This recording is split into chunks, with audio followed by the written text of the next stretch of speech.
Holy God, we thank you for all that you have given to us. Health and strength, both physically and mental. But above all things, help us to realize the great power of relationships.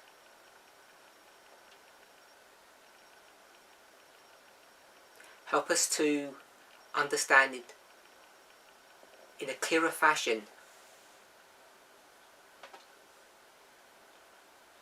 The purpose of life. The purpose of our creation. Not only to understand ourselves, to understand your greatness,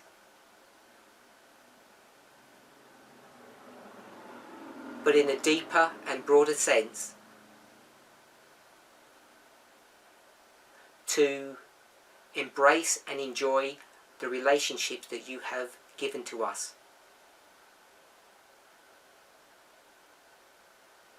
As Jesus commanded us when he spoke to his disciples, he gave them a new commandment, a law that we have forgotten, one that embraces and encourages us to have relationships. Help us to this end, we pray in Jesus' name. Amen.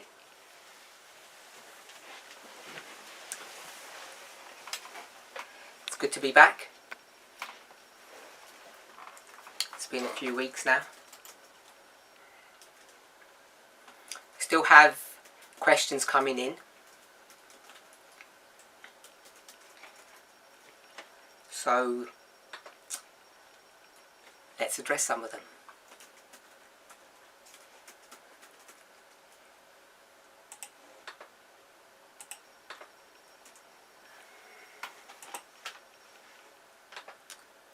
So I'll try to post these, if I'm able to, onto the Zoom forum for the translators.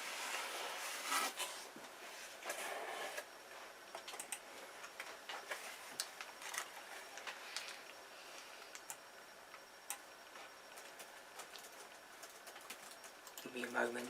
It's always working on multiple computers, so it's a bit daunting.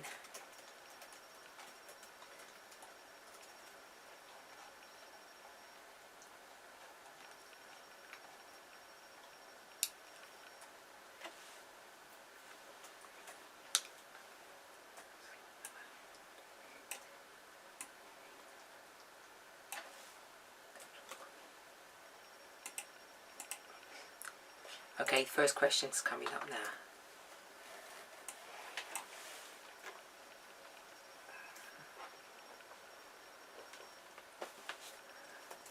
Second.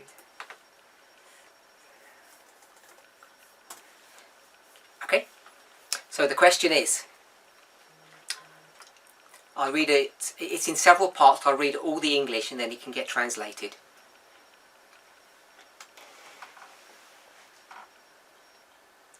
This is written, you'll see it's obvious, by a woman.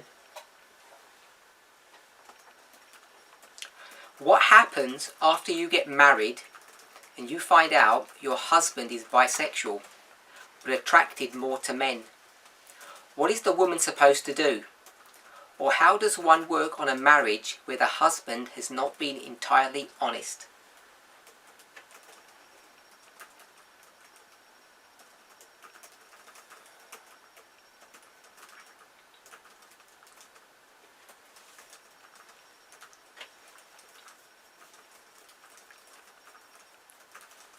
So I'm hoping all the translators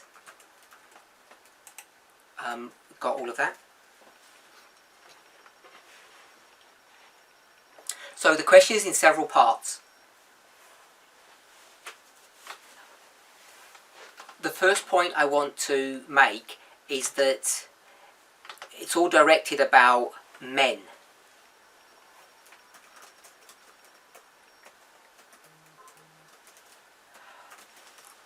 Obviously, I think we can all accept and understand the fact that this is not just an issue that involves men.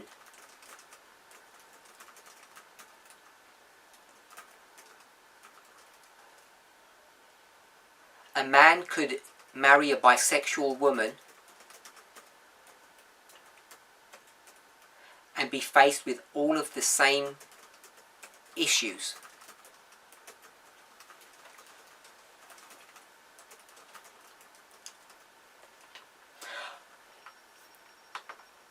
This is obviously not a straightforward issue to deal with. And I'm hoping as time progresses, time moves on, and what I mean by that, as humanity develops, this will not be so much of a problem, an issue.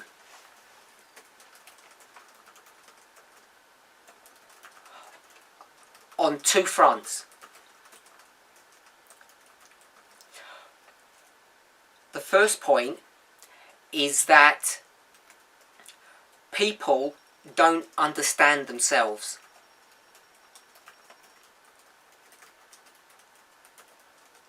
There are people who are homosexual, lesbian, bisexual, or even transgender,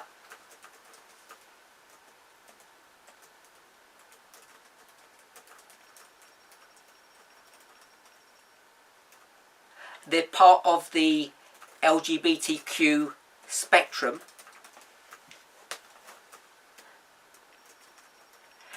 and they don't even realize it. Sometimes they have to be educated to understand their own being.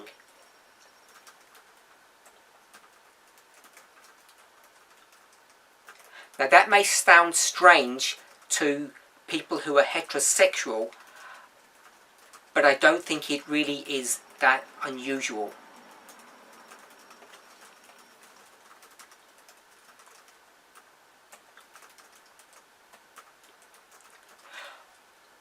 The second reason why people may get into this issue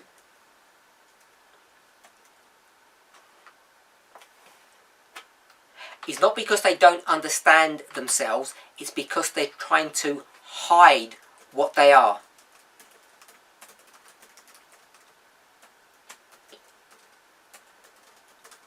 They find shame in being LGBTQ.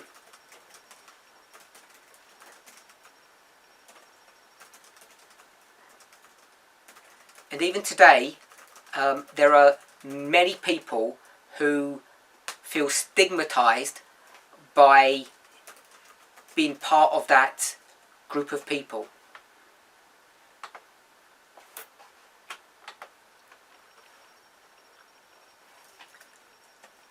So someone who's even homosexual, if we talk about a man, could end up marrying a woman because of embarrassment or shame.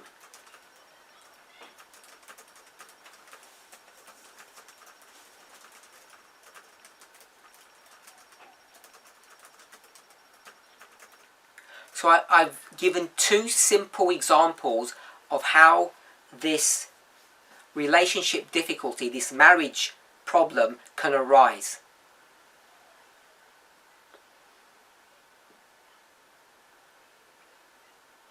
The spouse who's bisexual may not even realize that until after marriage.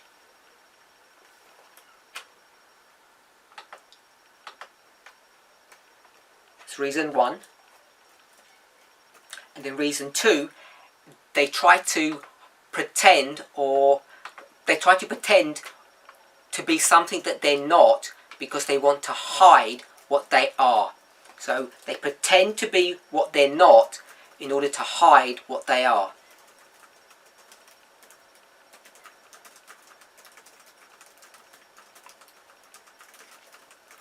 So they pretend to be heterosexual because they want to hide that they're either bisexual or homosexual.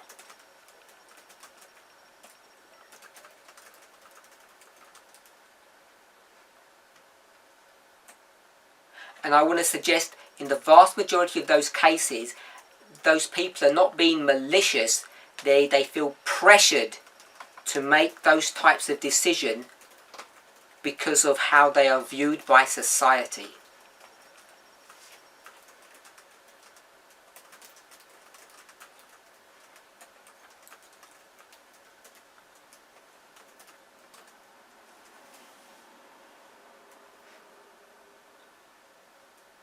Now, the way the question is framed, it's framed in the perspective that the other spouse, who is heterosexual, is the victim in this relationship problem.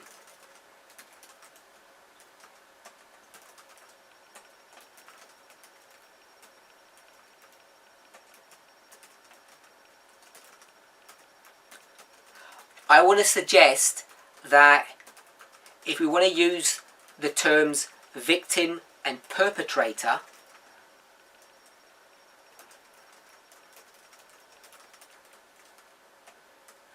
that whatever the two reasons why someone who's homosexual will marry someone of the opposite sex,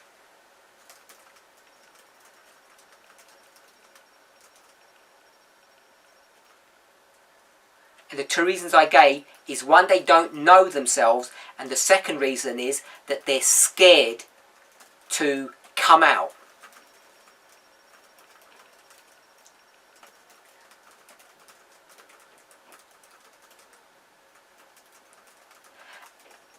And when it comes to the second reason, they try to persuade themselves that they can manage.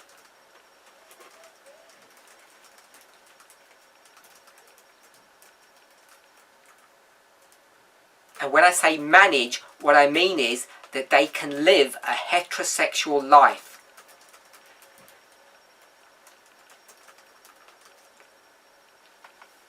The problem is, sooner or later, many of those people find that they cannot cope.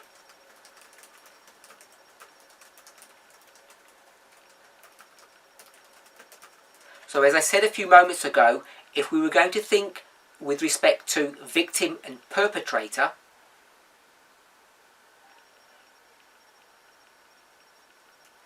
I want to suggest that there is no perpetrator in this situation, in this example.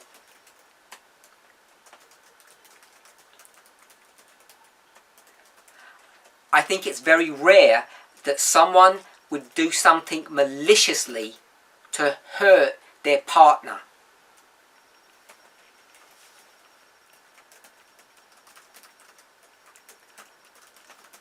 So, whilst I understand the question is framed from the perspective of the heterosexual partner,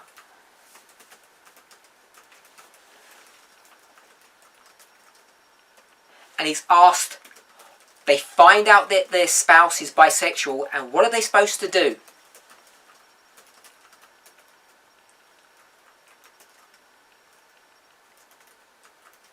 And the question then goes on to say, the person who was homosexual or bisexual has lied, has been dishonest.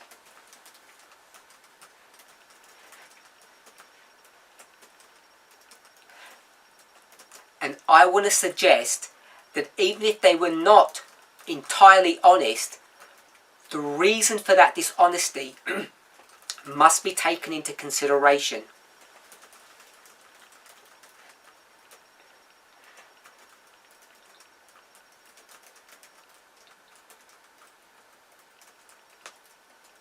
I think in the majority of cases, this is not done maliciously.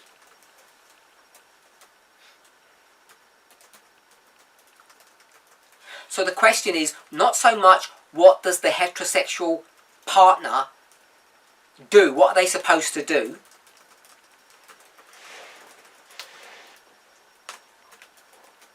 The question is, what is this couple supposed to do, because they are both in trouble?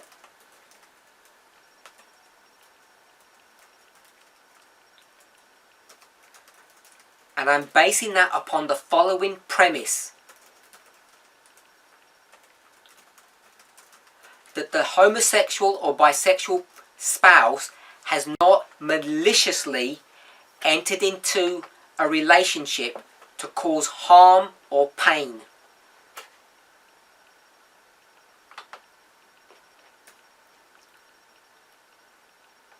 They either didn't know what they were, or they have been pressured by the culture in which they live to suppress their own sexuality, their own being.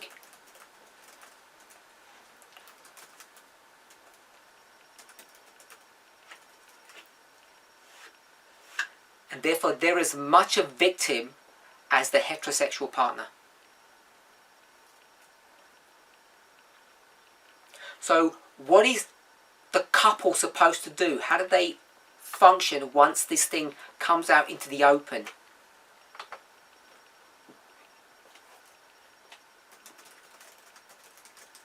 I think the first thing I would suggest, or I would say about that, is that if they're going to think about it in the sense of blame,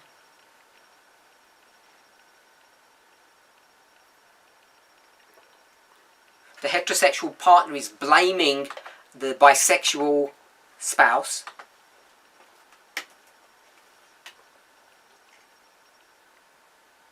that this is not going to be helpful. This is not the way to deal with this problem.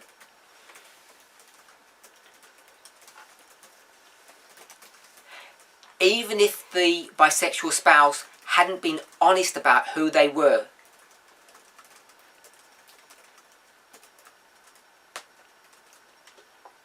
because I want to suggest, as I've already said, in the majority of cases they're not doing this maliciously.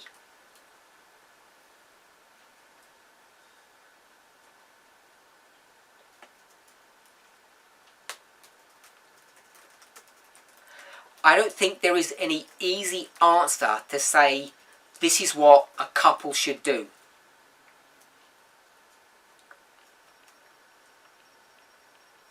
It depends upon many things. And I would venture to say that in the vast majority of cases they should seek for counselling.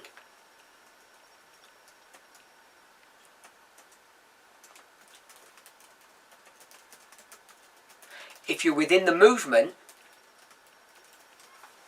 your first port of call, your first option would be someone in a position of responsibility that you have confidence and trust in.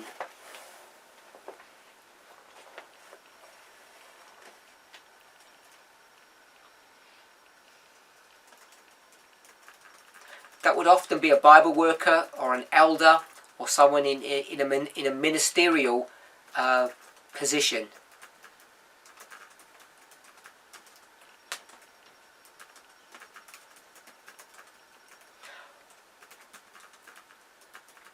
Following that, I think in at least many of those situations, they would probably seek for professional counselling.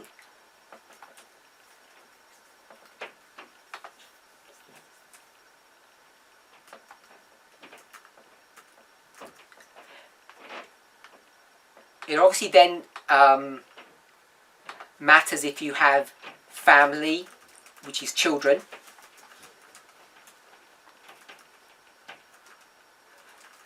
your age, the relationship that you have with each other,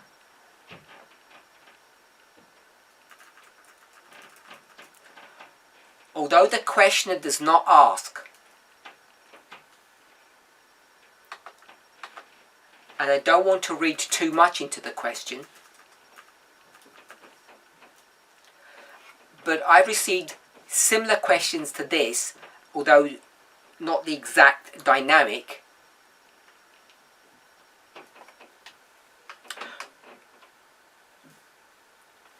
And this genre of questions relate to one issue.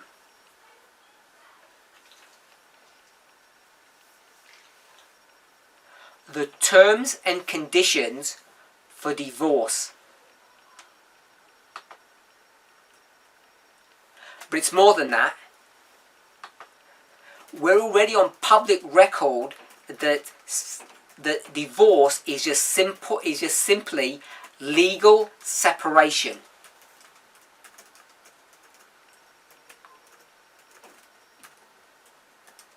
And I've spoken about the rights and wrongs of divorce when it comes to the legality of this issue.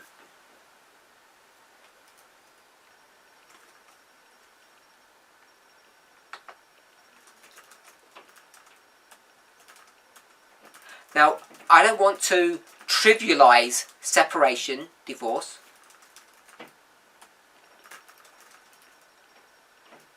But you can get divorced for many reasons. You might choose to say several reasons, because you might say there aren't that many. But all of us know, in the English they use this term, the elephant in the room. All of us know what the real question is.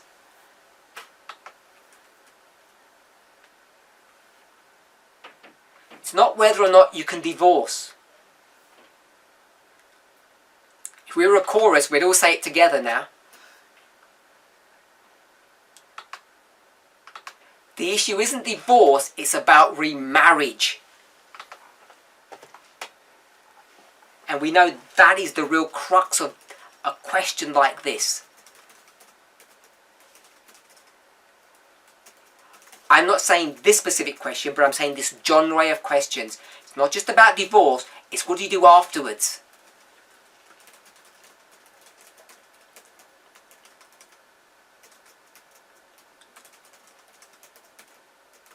I just want to add one more thought. In the English they use a phrase, it says back in the day, in the past.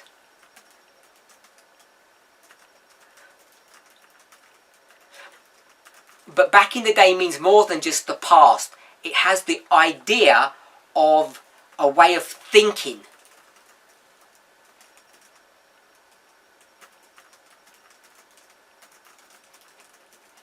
So I hope in your own language you have a similar concept. The thought processes of society in the past were different. We would say back in the day.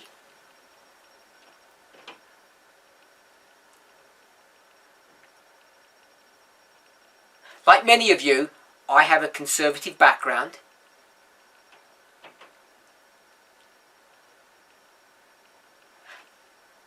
And I was taught, imbibed with the following idea.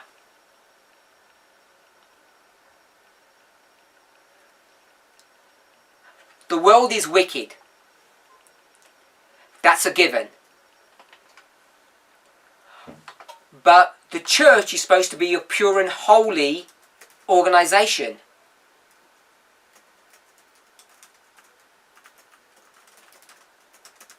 But we know it's not. We, the conservatives. And what one of the premier markers for knowing that?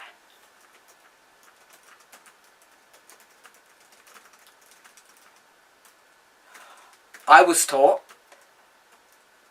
the church is in apostasy. And the marker for that is the following. The divorce rates in Adventism are almost the same, if not the same, as the divorce rates in the world.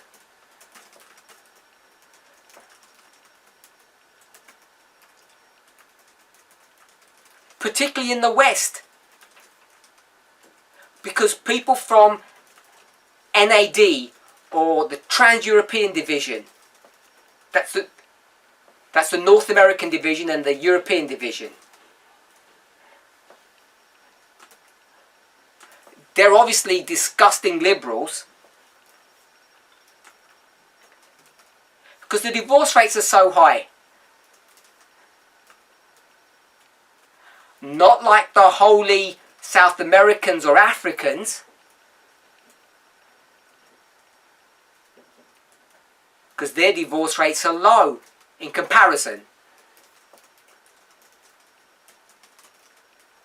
We can say in India as well. In our movement we don't talk a lot about India, but India has got a large contingent of Adventists.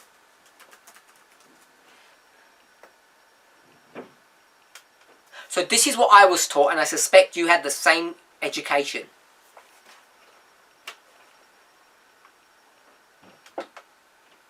Today, for two reasons. First of all, this message of equality. And second, because of my personal connection to the problems people in relationships are having.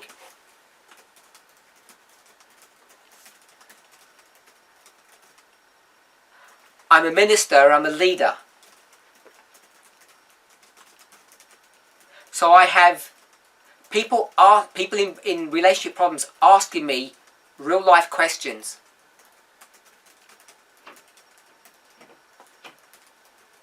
And one thing I've learned, and you all know this now, is the real level of abuse that goes on in marriage.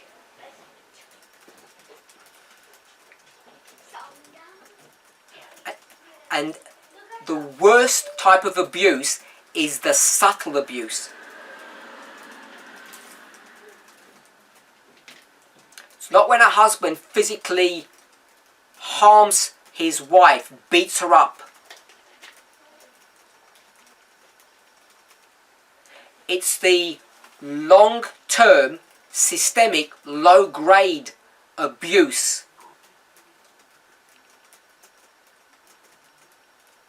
Things that people don't take seriously. So when I say low-grade, I don't mean unimportant. I mean it's not understood or noticed.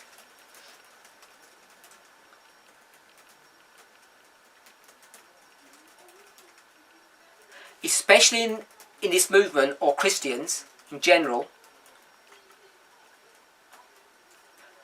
the reason why it's so dangerous is because it has a code word, a cover word.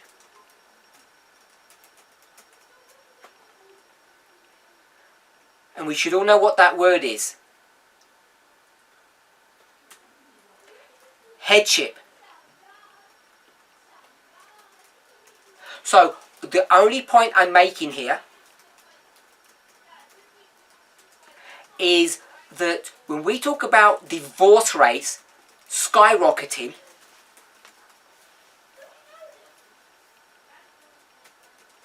we have to be careful if we want to label that as a sign of apostasy.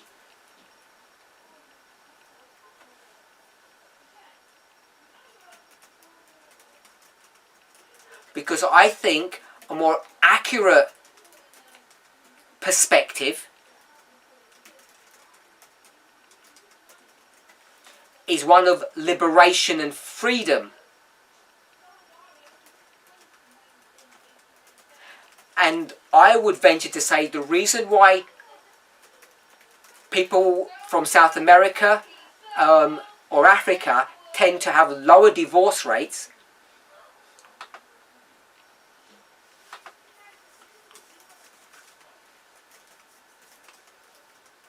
is because either culturally or legally women have less rights.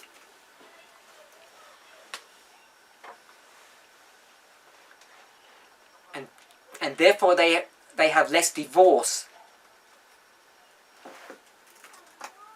they have less options.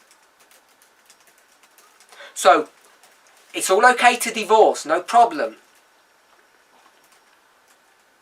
And I want us to understand when I say that I'm not trivializing divorce and separation.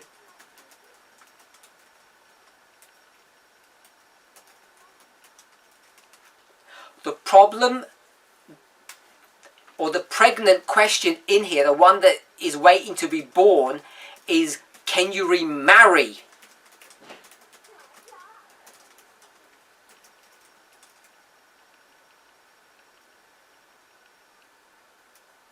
And as soon as you start talking about remarriage in a situation like this,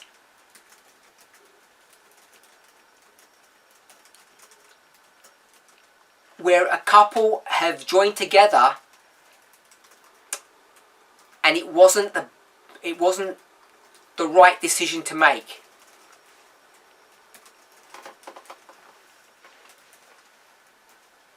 Once you start dealing with remarriage on this issue, you will then have to deal with remarriage on other issues.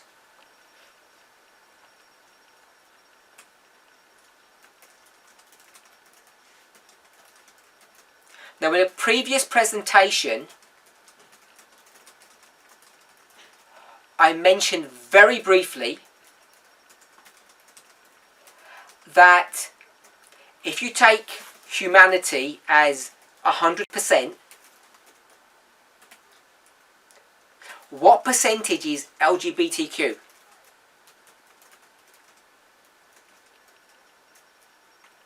And we don't have an accurate number.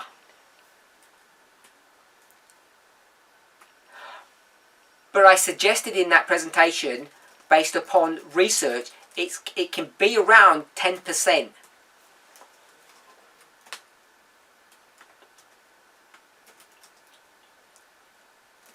I would venture to say it's probably higher, definitely not lower.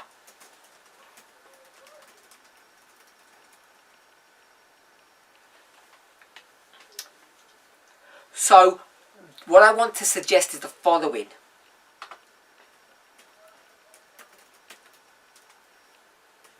If we have 10% of our members in this movement who are LGBTQ,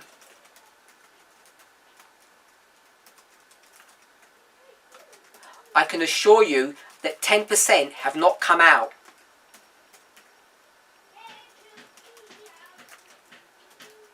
We may only have about 1% that have come out.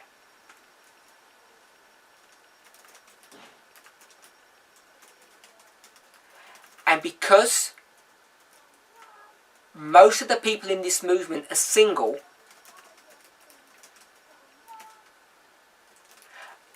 this situation, as we move forward, will not be such a big issue.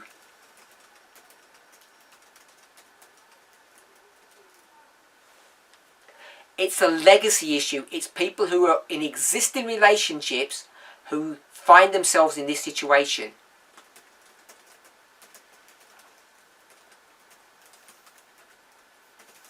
Our biggest problem that we face in this movement is one of abuse.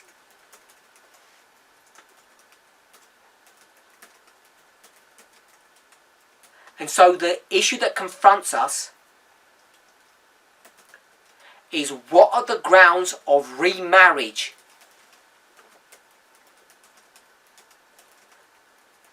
Because if you go back to the book of Matthew and see what Jesus says on the subject,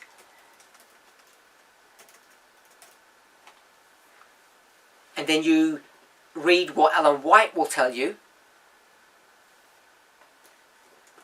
there are only two grounds for remarriage. Death of your spouse, and Paul uses that parabolic model in Romans 6 and 7 to describe this.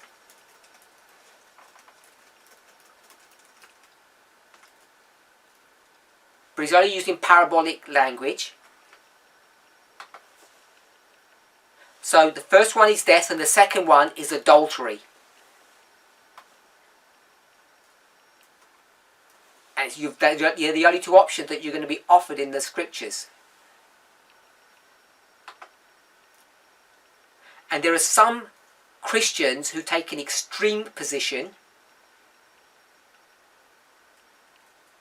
and say even in cases of adultery you still cannot remarry.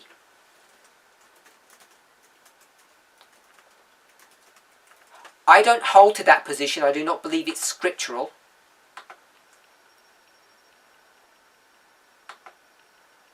But the question is, what do we do with the many situations where people are in abusive relationships?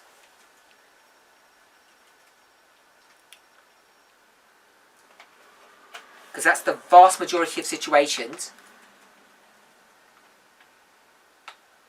And the situation in the question is in the minority. It doesn't happen very often.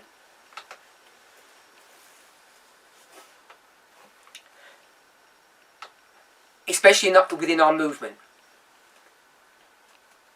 Okay, so I want to be frank and direct about this issue. As a movement, we have not come to a position on how we will deal with the subject of remarriage outside of death and adultery. So let me say that in simple language. The questioner asks the following: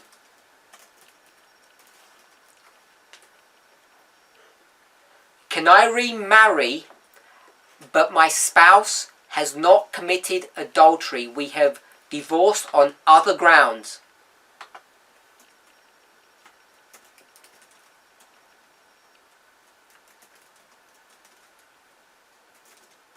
And the answer today is we have not come to a position on that matter yet. I say yet because I have a hope that we will one day.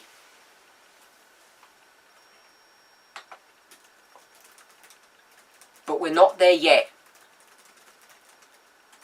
So, when the questioner says, what is the woman supposed to do? I'm going to say, what is the spouse supposed to do? I think you have two simple options. You divorce, or you try to make a marriage that works.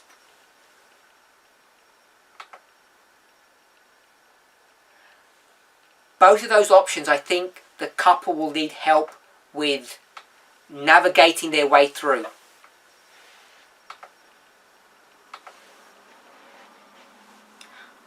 The third part of the question said, the husband wasn't honest. I'm going to say most people who enter into a marriage who are not honest about their sexuality are not doing that maliciously.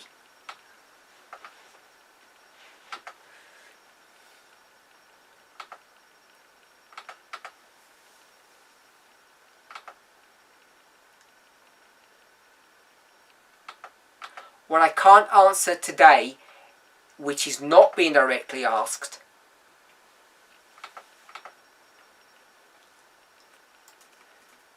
what is the spouse supposed to do? Comma, can they remarry?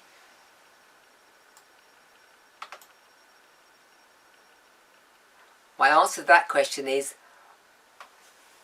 I cannot give an answer. That's going to require some further study and more enlightenment from God.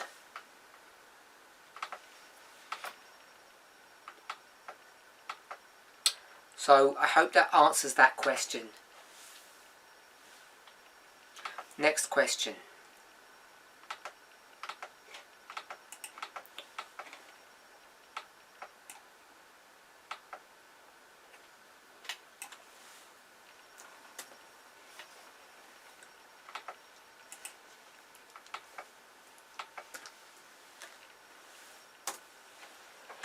Okay, if you're a translator, you should have received the question.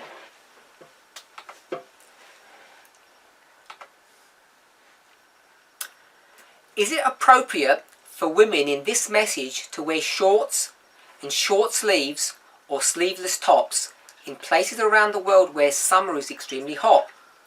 What is the appropriate clothing for women in this dispensation? Skirts are much cooler than long pants in the summer.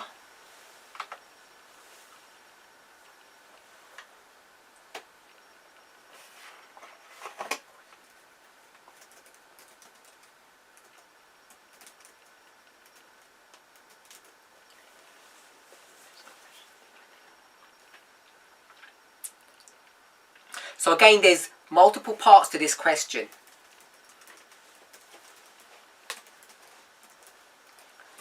So I want to broaden this slightly. Before I do that, I want to make an observation.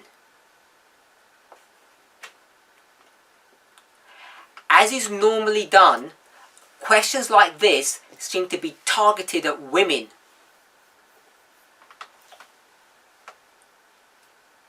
And I think the reason for that is the objectification or sexualization of the female body.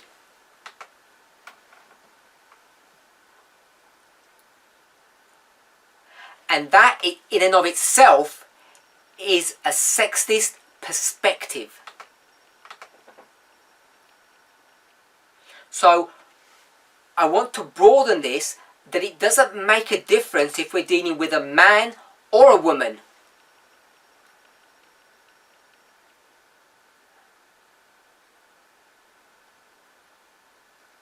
And both to the questioner and those of you who are listening, you need to constantly evaluate yourself and your thinking so that you make these things not gender specific.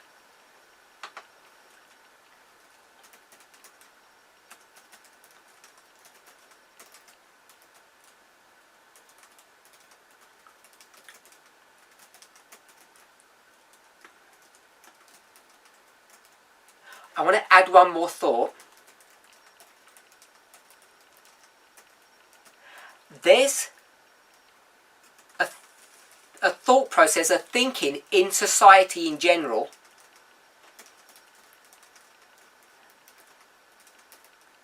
that men are more interested in the body of a woman than they are in her mind.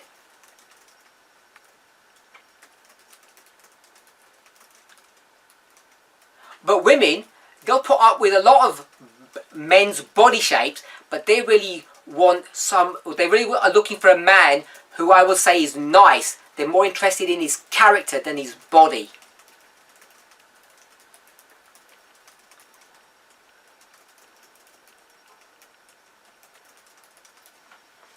Now, I'm not suggesting that that is not true.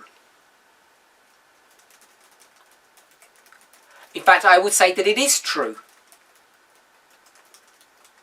But there is truth and there is truth.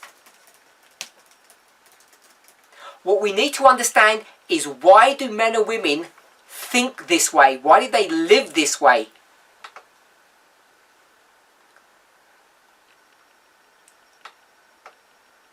So I'll use a cliche phrase from a well-known book. I don't know if you have this in your own language. Men are from Mars, women are from Venus. That explains everything. We're different. Because books of this genre, they are built upon one premise: how humans are constructed from ground up.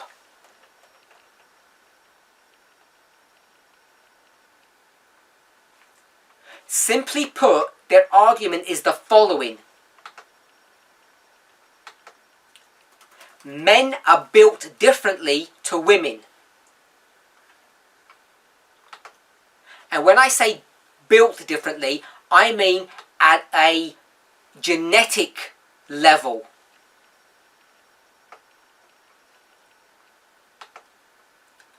I'll say it in another way. This is not biologically correct. It's just a way of thinking.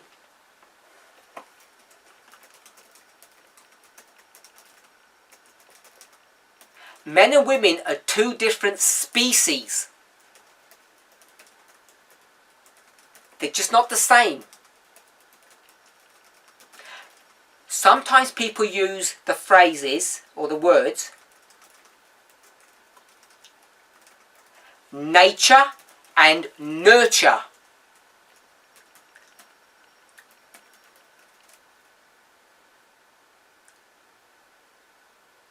Nature is how you're born. Nurture is how you're educated. Ellen White uses those two terms, but she uses different words. Inherited and cultivated tendencies. Inherited, nature. We're two different species from two different planets.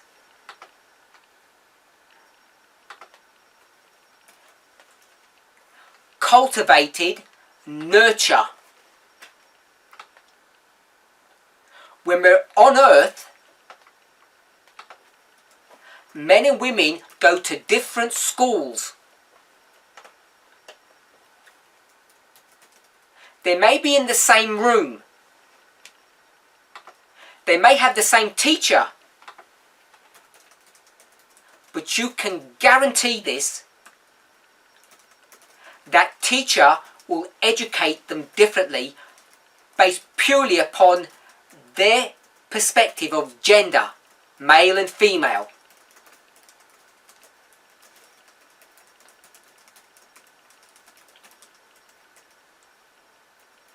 So I want to say the following. Women get just as sexually aroused by a man's body as a man does by a woman's body.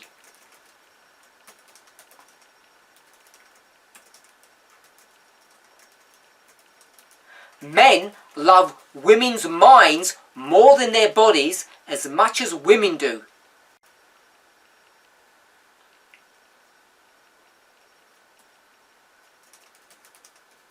There are many derogatory terms about women.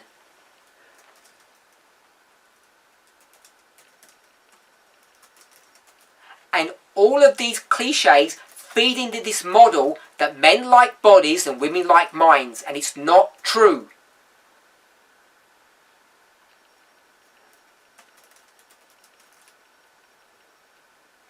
This is not nature at work, this is nurture at work. As a man, you're taught, as long as she's got a good body, you can put up with her bad character.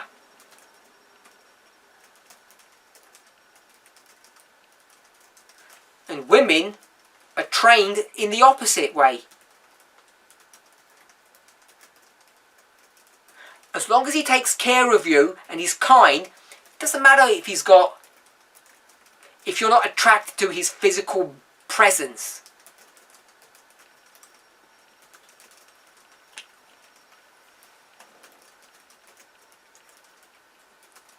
So that is why so many of us in this movement, when we talk about the subject of dress, it's almost always, 99% of the time, focused upon women's dress.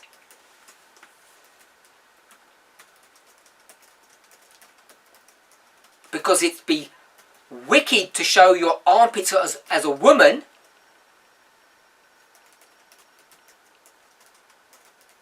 but as a man it's cool.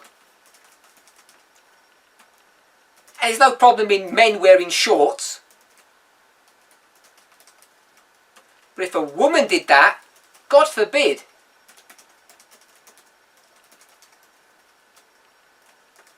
So separate to the rights and wrongs of how someone dresses,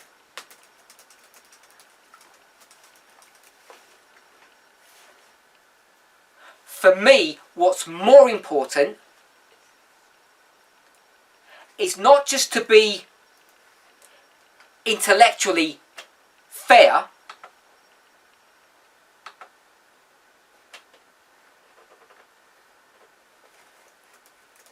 to be intellectually balanced, but to actually get to a place where you really believe that that is true.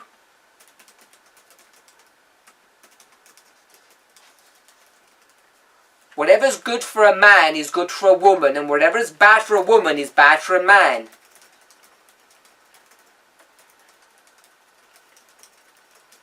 I would venture to say that the vast majority of you just give this lip service.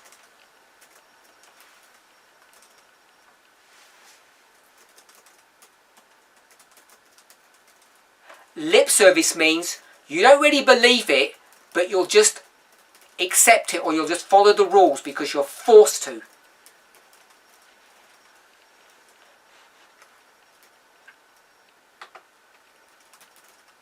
So I would think what's more important is that we would all examine ourselves and see what we think, how we think about clothing the human form.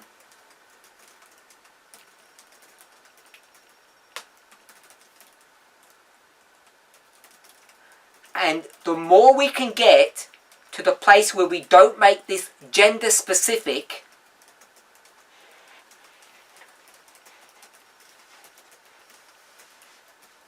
the better off all of us will be in our conclusions. So that's point one. The question to remember is asking, can women wear revealing clothes?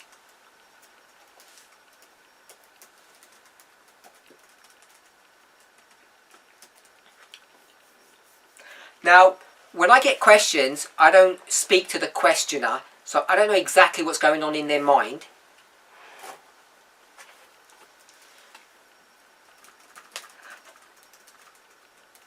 So I have to make some assumptions.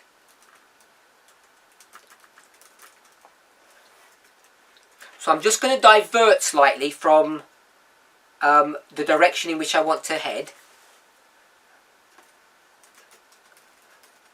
Because the last part of the question says skirts are much cooler than wearing trousers in the summer.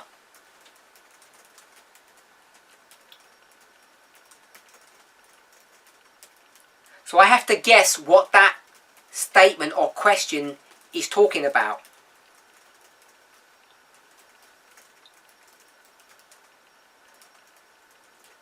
So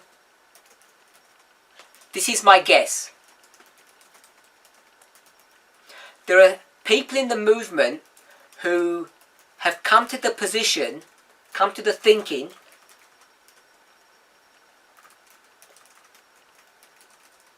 that we are forcing women to wear trousers exclusively.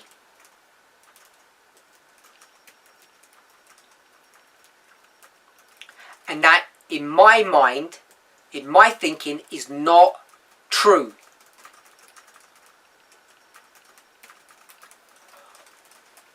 Two years ago, we wanted to make a statement. A parabolic statement. A statement about equality, which is the spiritual.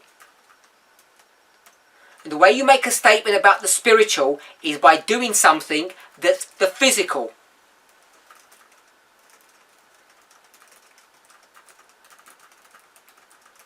Parabolic. And in this context, the parabolic literal was that women should be wearing trousers.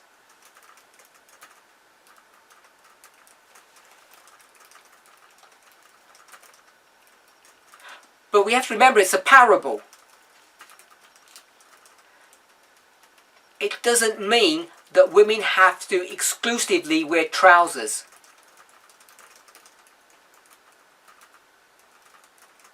It does mean the following.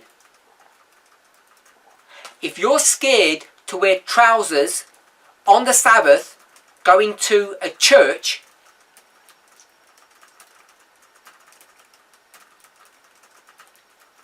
because you're scared what people will think, or particularly you're scared what God would think,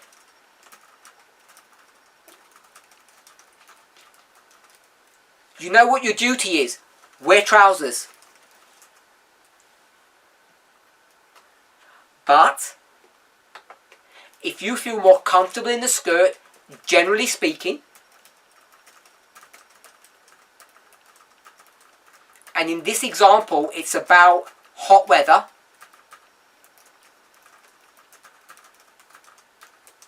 and I presume this is a woman, and she's stating as a fact, skirts are cooler than trousers.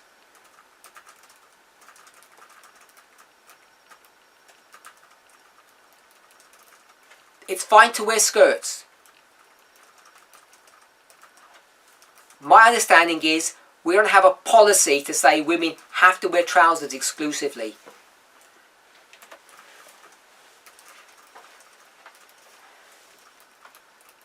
Okay, so that's just a side point I wanted to pick up on.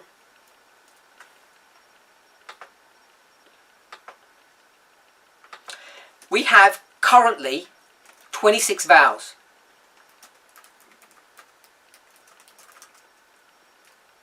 We all know that that's a human document and it's subject to change.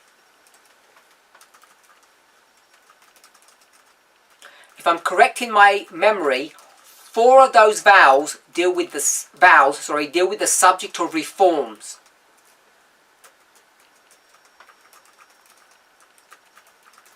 Now, some time ago, I think it's probably even over a year ago, I made a statement that surprised and shocked people. People say that I do that all the time. But it was about these 4 reform vows. And the statement that I made was the following. That we have to start understanding reforms as good advice and not law.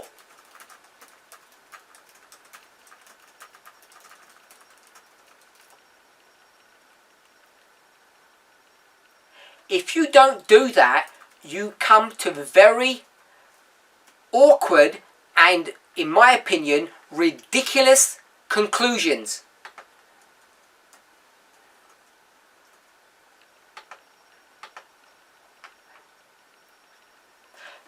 I'm not saying anything today that's new, and neither am I trying to say it in any stronger language than I've said in the past.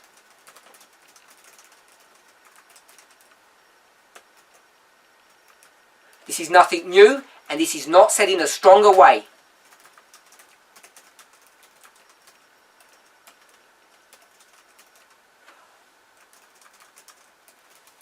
When you go to the Old Testament, compared to the New Testament, the reason why there is a difference, one reason, not the only one, is that the church looks different. In the Old Testament, God is trying to create a nation state.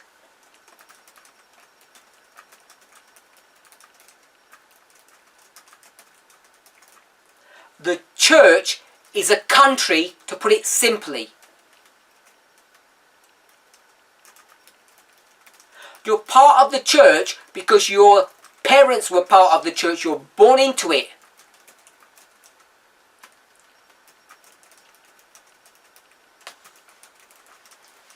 You don't even have a choice. The legal decision has been made for you.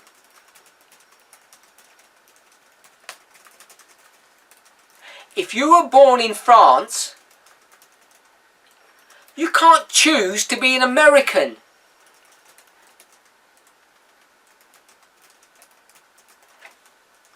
And vice versa. That's what the Old Testament model of church looked like. You come to the New Testament and it's different. I'm not saying Paul says this directly, but we'll go back to Romans 6 and 7, and I'm going to say now we're dealing with believers' baptism.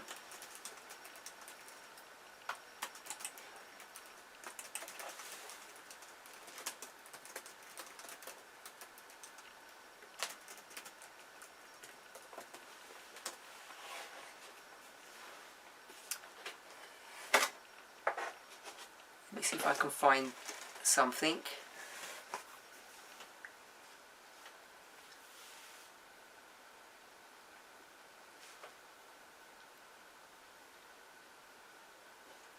Okay, so in the New Testament, in order to join the church, you have to believe.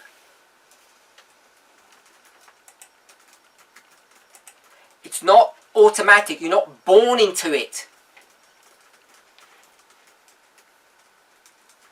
If you went into a King James Bible and you typed in 2 words, he and believeth, and you go to the New Testament, you will find example after example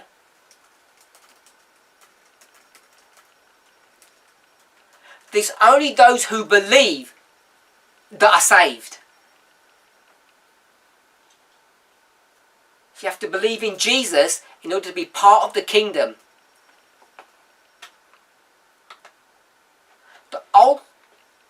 The Old Testament church membership doesn't look that way.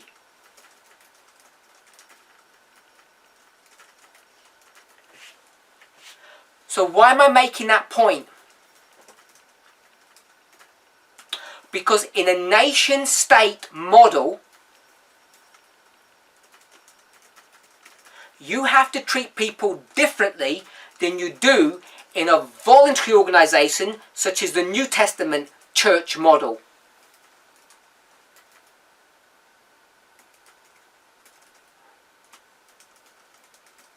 So we're moving this example along now, refining it. We're refining it. And now we're saying, in the Old Testament state church model, that you're forced to do things.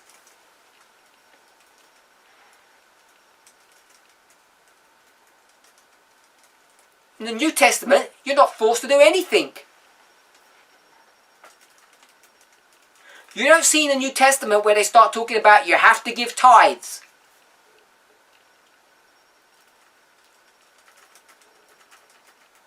I'm not saying we're not required to give tithes. That's not the point I'm making.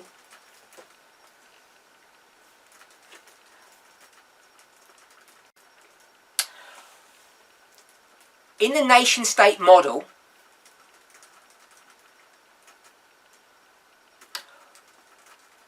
things that are good advice are made public policy.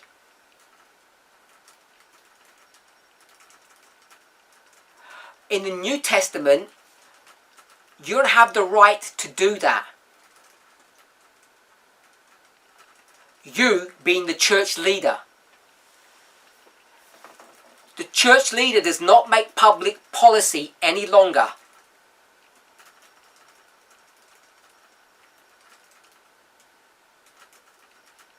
Because that's the remit of the government. So the problem is the following.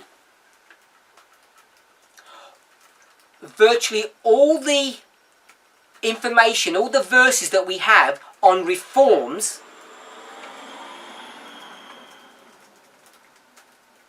are all based upon Old Testament models. And if you read literally, you will see that they're written as though they're laws.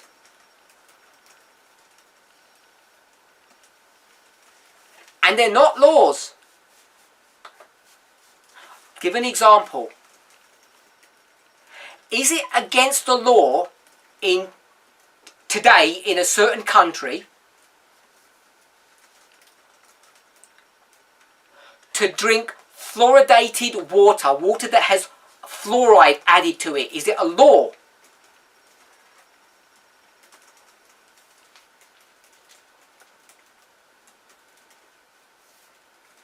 So I'm hoping we all know what fluoridation is. It's a chemical that they put in the water to help your teeth.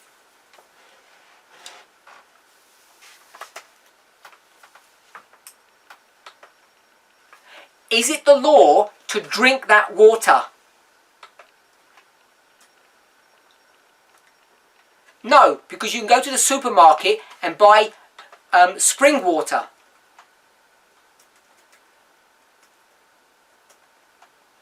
Is it law to put fluoride in the water?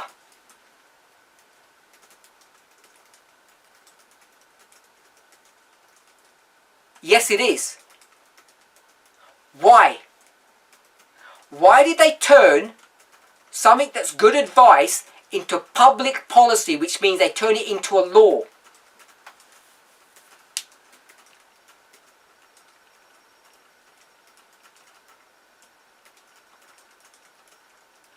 Because you and I won't take care of ourselves, because we're ignorant, because we're lazy, the government will take care of us.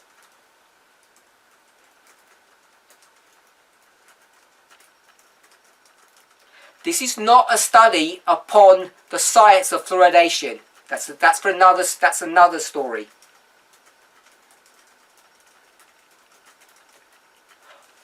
What I'm pointing out is that they have taken good advice and turned it into public policy.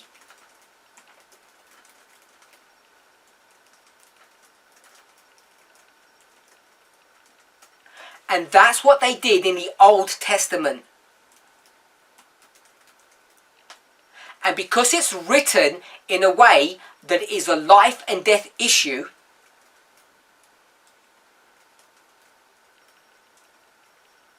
that's how we read it today. We want to call it a "Thus saith the Lord." And the damage that I cause starts happening when I say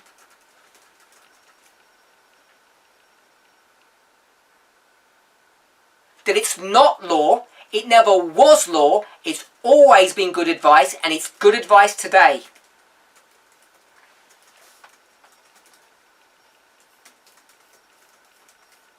And you're going to argue, perhaps, that if it says it's law in the Old Testament, and it therefore is law.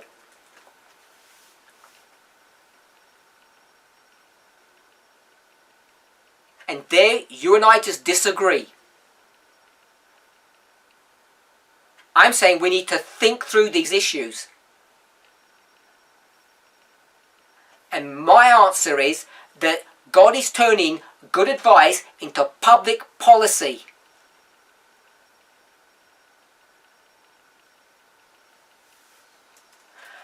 And the reason why this is so important is because of where it leads you to.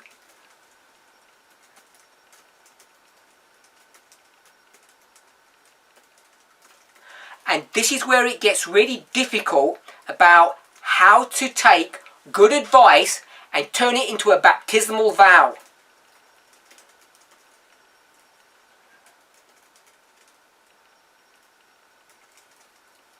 All of this is related to the question, I assure you. Can women go sleeveless? I want to try to answer this in a broad manner. So this is all about taking good advice and managing that.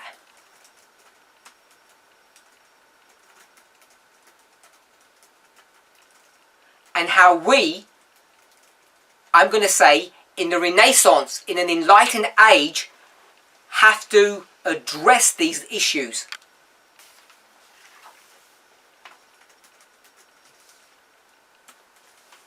And it takes courage and re-education. And it also takes, I think, some deep thought.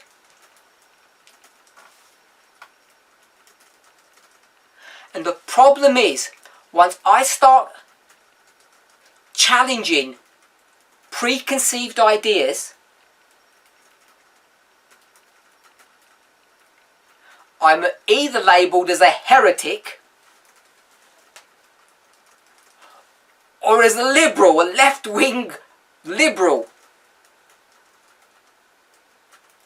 an apostate. Elder Parminder lets you do anything you want to. And in my defence, I want to say that that is just absolutely not true. I've given no one permission to do anything. So I want to say to the questioner, do what you want.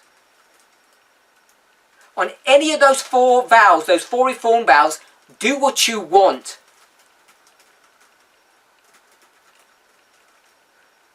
Because they're not law, they're good advice. So, I don't want to do exclusively on clothing. I just want to talk about this at a general level.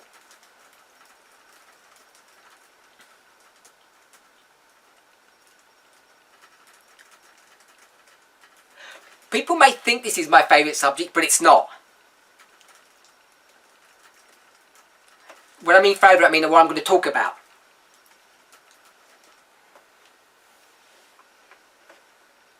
Eggs.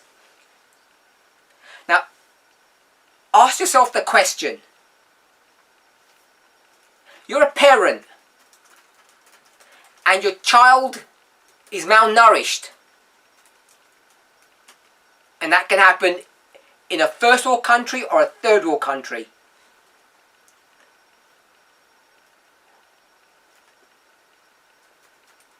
Is it a law that you can't give them eggs?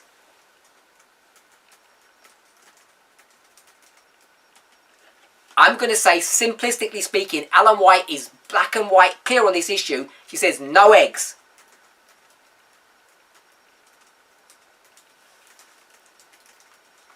So there's your child.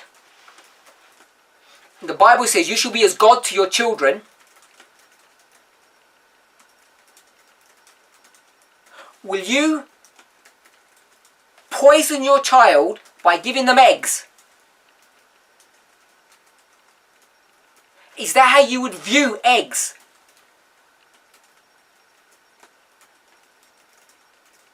You would not. You know you would not. But the same person would think that God will kill you, destroy you eternally for eating an egg.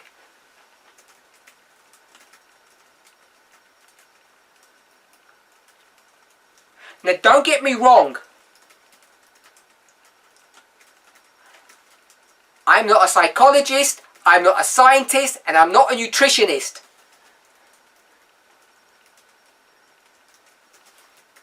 I'm a nothingist. But what I do know is that even 1 egg a week, just 1 innocent little egg a week, is enough to cause verifiable and traceable damage to the human body.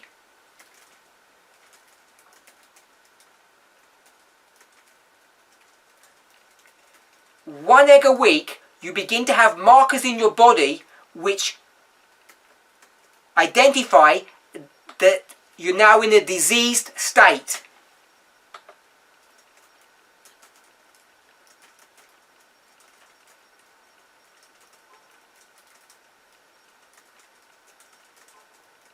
They're just not good for you. That's why I don't eat them. But I'm not at the place that I think God will destroy me eternally for eating something.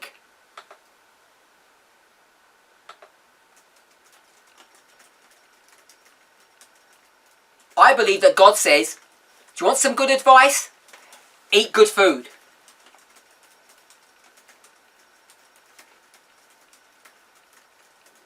If you want to talk about consequences, there's enough pain about eating eggs in this mortal life.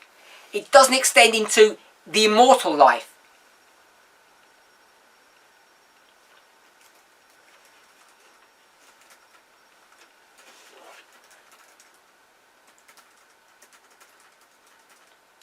I would argue, when you go through the list of reforms, these are all good advice. And for me, when God gives me some advice, I don't take it lightly. I don't tremble when He says, this is law, oh, but don't worry because this is just good advice.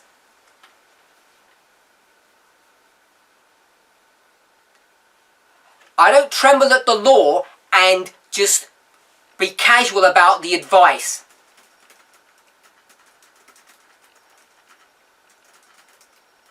For me, I treat both with respect.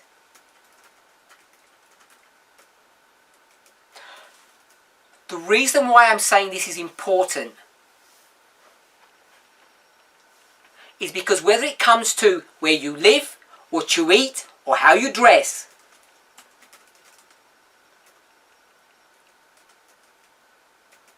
or how you spend your time, all of these things must be understood in a context. I don't know about you, but I don't believe a person will lose eternal life if they ate a mouse. But that's how the Bible in the Old Testament portrays it.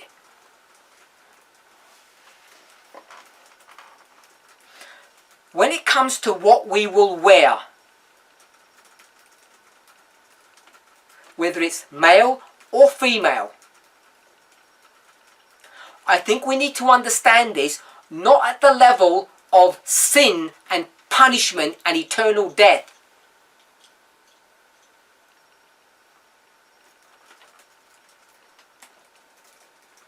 I think what's more important is that we understand these things as good advice.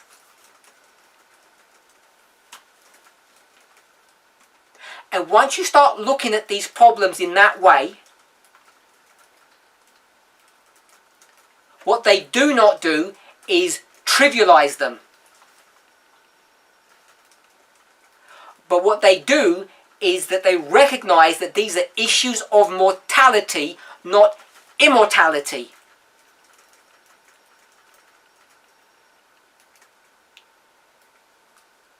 There are physiological reasons about how we should dress.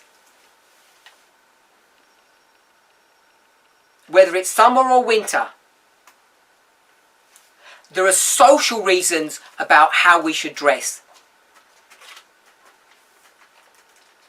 If I'm attracted to somebody, whether I'm heterosexual or homosexual, when I see parts of their body that attract me,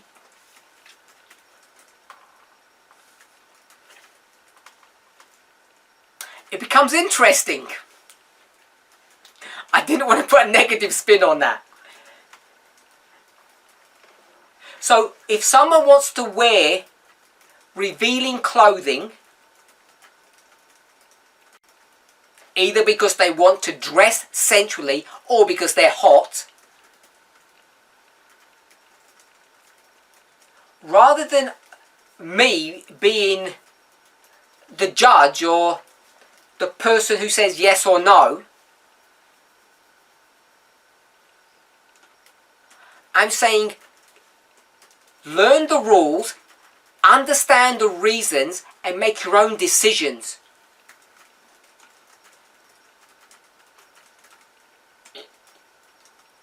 The questioner asks, what is the appropriate clothing for women in this dispensation?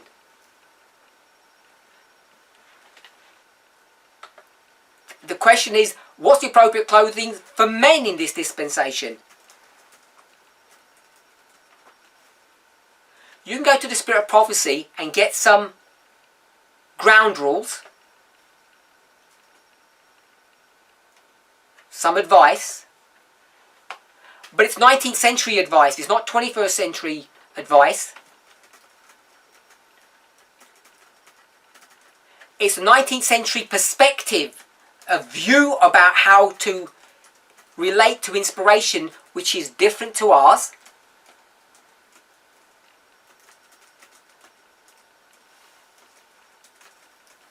So to ask what is an appropriate way to dress,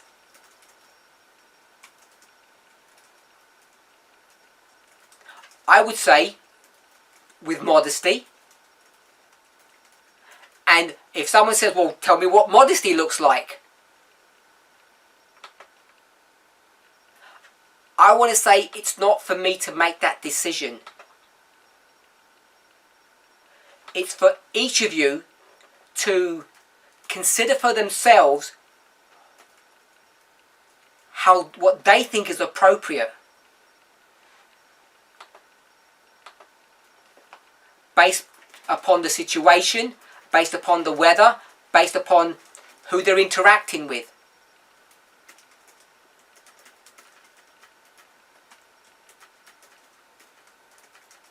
So I don't want to dictate some standard about how short your sleeve should be.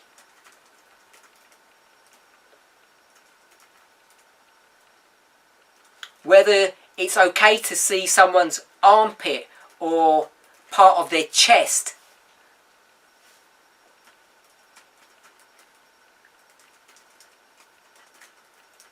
How short the skirt should be.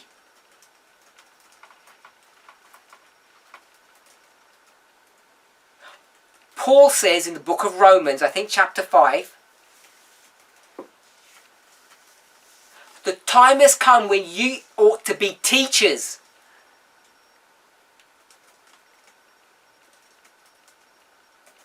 Not being students having to be taught again that which you should already know.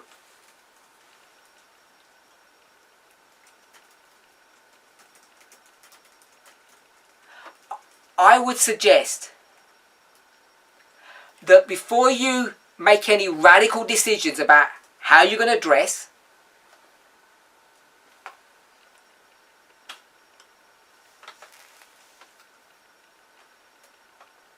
you should contemplate and meditate upon these issues.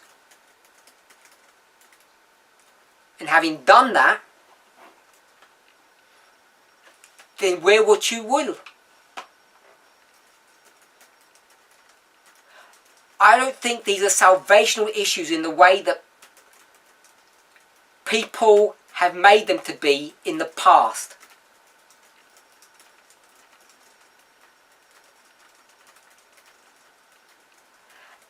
For me, that doesn't make them any less important. It just gives them their proper place in our lives.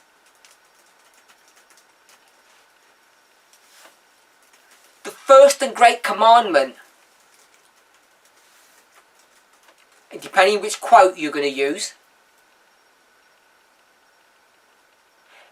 is to love your neighbour as yourself. The new commandment, Jesus doesn't talk about dressing immodestly. But when you start thinking about loving your neighbour as yourself, the golden rule perhaps you might identify it as, I think the way we dress should be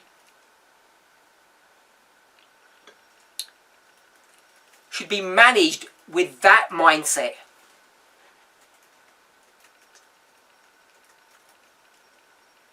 It should be the love of people around us that should dictate how we eat and what we wear and how we behave.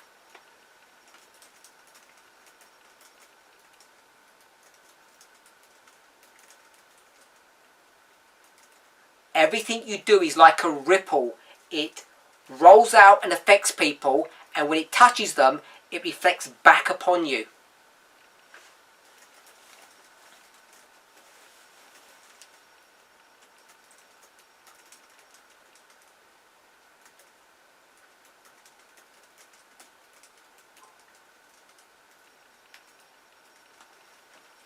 So I've answered that question as best as I can.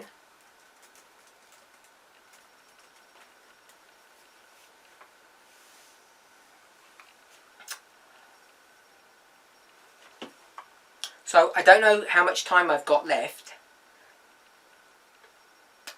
but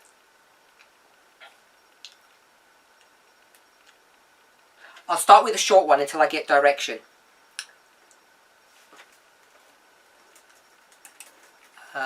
Let me post this one.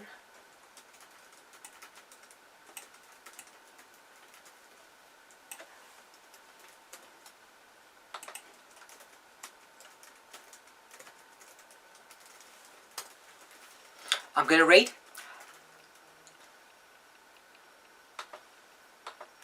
Okay, so this is a short question, and I've got some longer ones which I'll do next week, so this is my final question.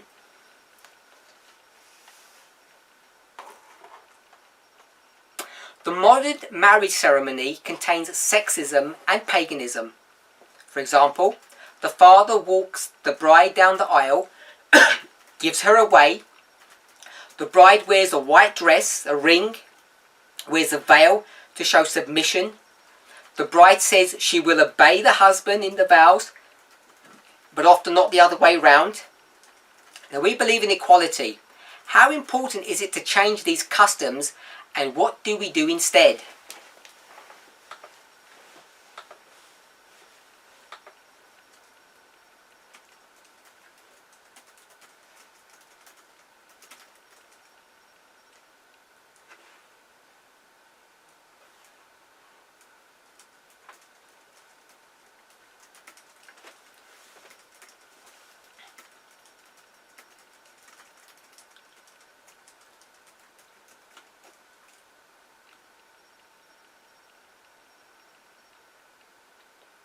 So, I agree with the questioner,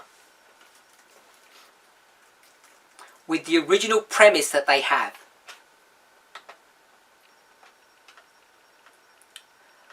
There are things contained in the conventional, normal, I call it Christian marriage ceremony,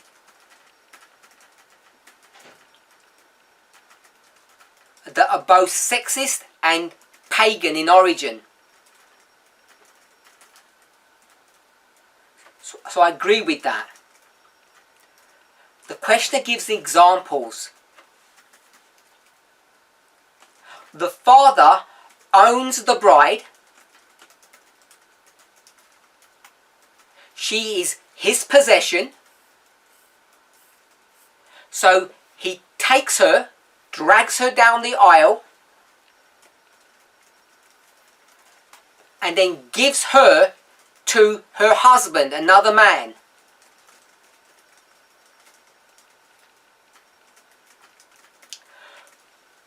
The woman is going to be wearing a white dress. Because if she's not a virgin, all hell will break loose.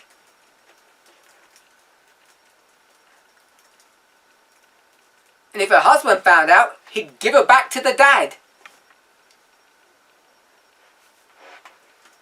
That's an Old Testament law, by the way.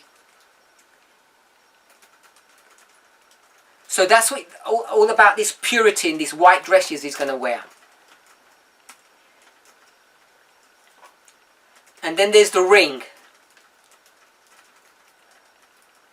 And people have varying opinions on the rings.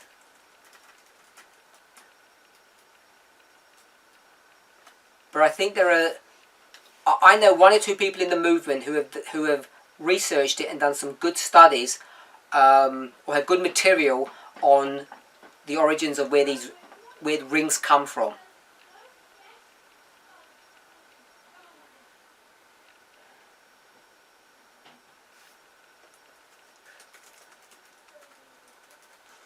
Now, I know many evangelical conservative Christians criticize Muslim women.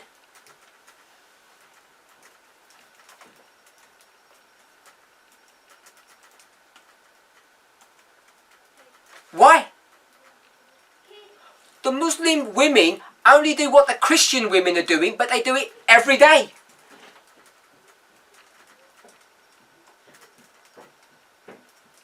To me, it seemed, if you're going to go down this sexist model, at least that seems more principled to me.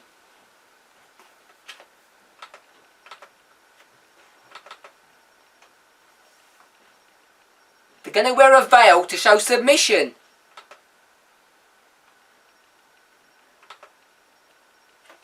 So no one else can look upon her except her husband. Muslims do that every day. And as I say, Christians who do the same thing criticize them.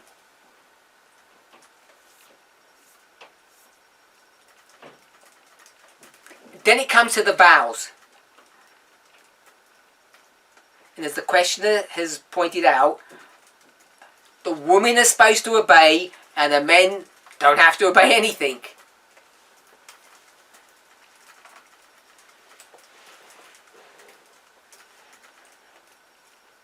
So how important is it to change these things? I think it's vital. Now there are people who will argue that because they know better, the symbols don't mean anything to them, or they mean something different.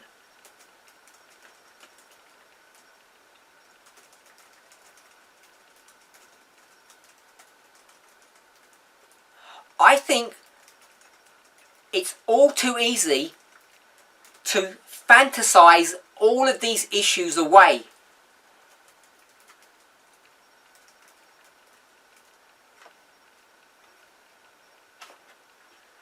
And the reason why I think it's wrong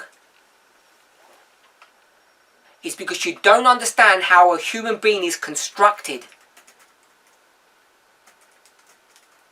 Let's be clear, if you agree with me, and many people don't. The great test is the last 6 commandments, not the first 4. And Adventists will just not accept that. Because they're going to make the great test the Sabbath.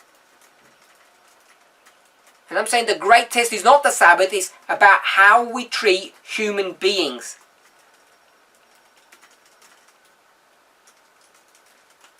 Another thing people disagree with, all developed by using parabolic methodology,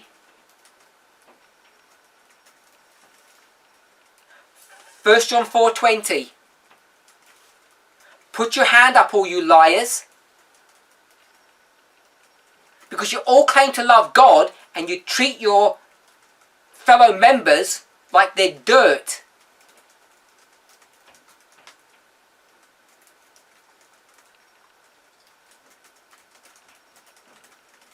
This is happening today on this very Sabbath. there are people in this movement who claim to be in this movement. Worse, there are people who have just left the movement, and the only reason they leave, according to their testimony, is because they're Christians and we're not. And what is a common thread amongst all of these people is that they're happy to hate you in the name of God. And John says, you're a liar.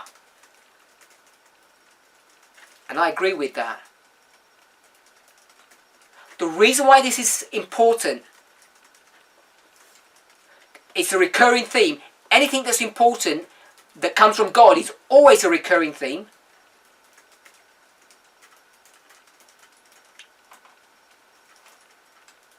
Is if you want to know about God, you don't go to the label that's given in the scriptures called the Father.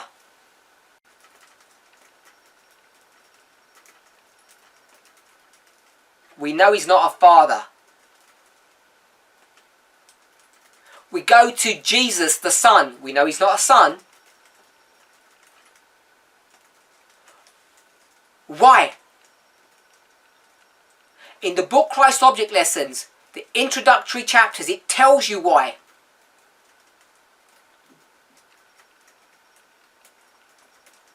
Jesus answers it himself. Judas, not Iscariot, he said, show us the Father. And Jesus does a head palm. He says, what are you talking about? If you've seen me, you've seen God. That was the whole point of me coming. After 3 years, they don't even know why Jesus is there. And we, in the 21st century, 2,000 years later, are in the same mess.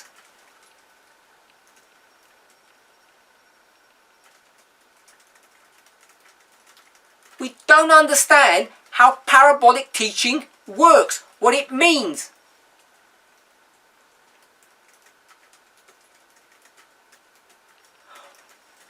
We are given customs, traditions, because we live in a physical world.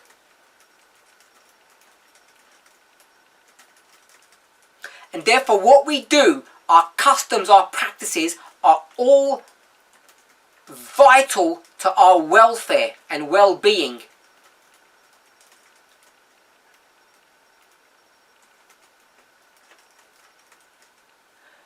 It's too simplistic to say, oh, now we've got a 21st century version of this thing.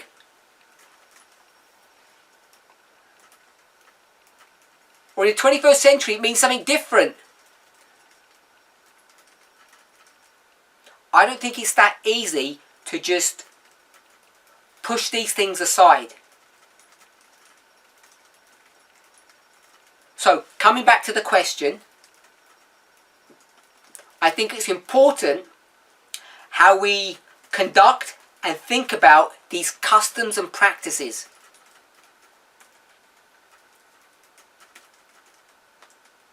And you might try and put a good face, a good spin on some of these things.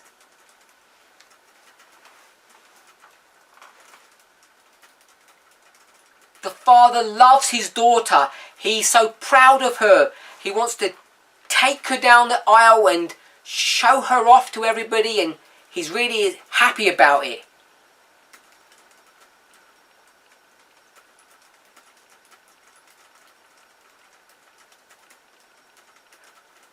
The bride wants to look her best, and besides, everybody wears white wedding dresses. What's the big deal about that?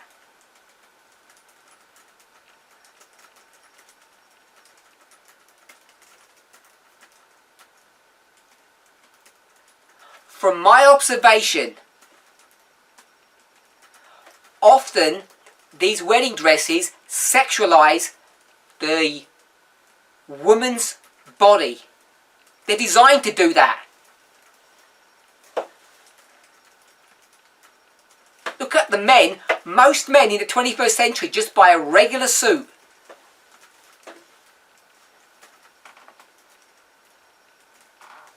No sexualization of their body going on.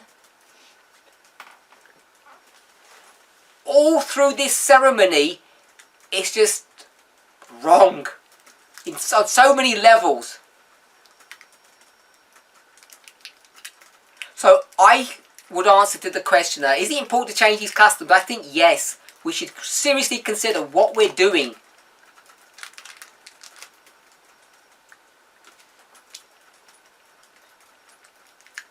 The last part of the question says, what do we do instead? Don't get married. Or, if you want to get married, think what you're doing. That would be my advice, not the law. Make better choices. Marriage is an important event, an important waymark. Rather than worried about the food and how many people you're going to invite,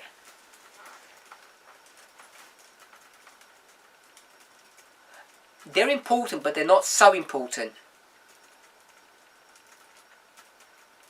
The whole pageantry about the event should be carefully thought through.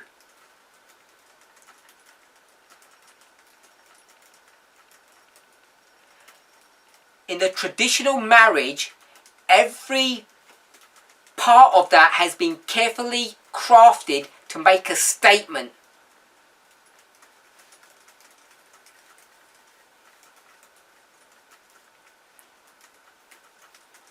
But you may not be aware of them. If you're considering getting married, or you're in the process of it, make it your business to know what these things mean.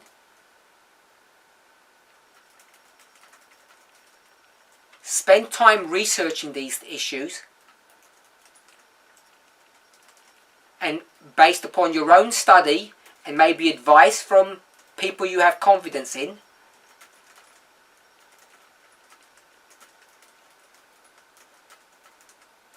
choose a better path. I'll say one more point, and then we'll close.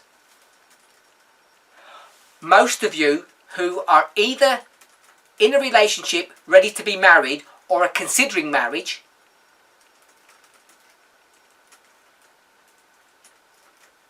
or are looking for a partner, if your parents are not in the movement, if they don't have the same views as you, I'm pretty sure that you didn't have an arranged marriage. The partner that you chose or you found was your own decision.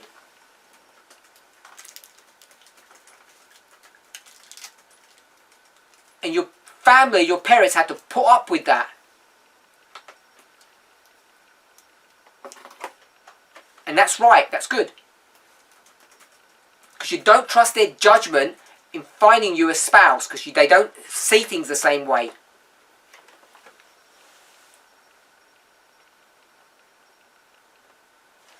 If that is you, then why do you worry so much about what your parents or family think about the wedding ceremony?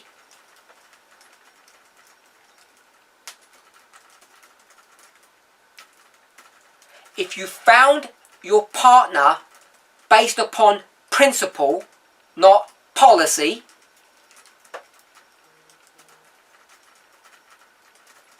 you're marrying a woman not because your mother's happy with her, but because you are happy with her.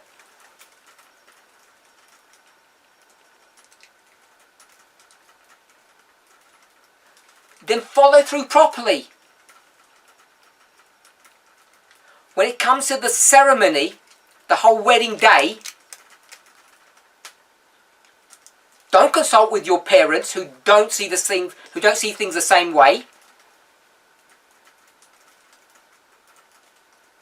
Just in the same way you didn't consult them in finding your partner.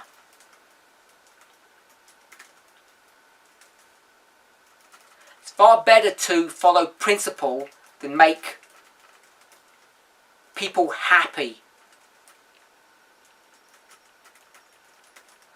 When making them happy is actually something that's wrong. Like, make your father happy and let him walk you down the aisle, even though you know it's wrong.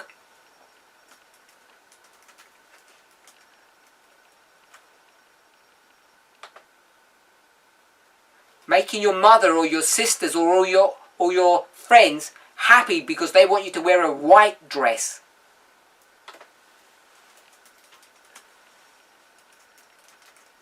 I would suggest, when the question says, what can we do instead?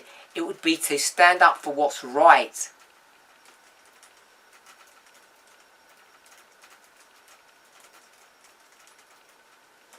Okay, we're all done. I hope I've been able to answer your questions. And Lord willing, we'll meet up in a fortnight. It's 2 weeks. Let's pray. Our Heavenly Father, we thank you for your goodness and watch care. Guide us in our relationships. Help us to become intelligent to our own being. And may we hold on to the true methods of study.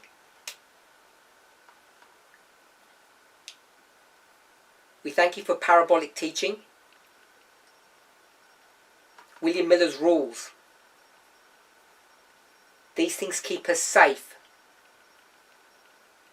They keep us balanced. And they help us to do that which is right, whether it's advice or law. I pray in Jesus' name. Amen.